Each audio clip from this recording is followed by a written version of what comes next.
আর কি দাবি করেছেন যে আমাদের ড্রিম হলিডে পার্কে বা কোনো একটি জায়গায়, এরকম একটি জায়গায় আমাদের দলের মহাসচিবকে যদি এনে এখানে আপনাদের উপস্থিতিতে এবং শহীদ পরিবারের যারা সদস্য যারা আছেন, তাদের পিতা মাতা বা ভাই বোন যারা আছেন, তাদেরকে সামনে রেখে তালিকা করে তাদেরকে যদি আপনারা আমাদের উপস্থিতিতে তাদের আর্থিক সেই আপনাদের যে সহযোগিতা করবেন, অনুদানটি দিবেন, সাহায্য করবেন, সেটা যদি দেন তাহলে এটা সত্যি এটা একটা ইতিহাস হয়ে থাকবে, এটা সবাই খুব প্রশংসা করবে। তো সেই বিষয়টাই আমি আমার সদস্যদের কথা বলেছি, আমি ঢাকায় গিয়ে আজকে এটা চূড়ান্ত করব। প্রিয় বন্ধুরা, আমি আমার আজকের যে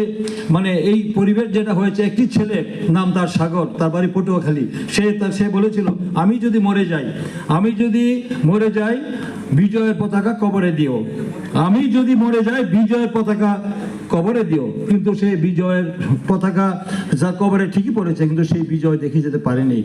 সে যে রক্ত দিয়ে করেছে সে প্রায়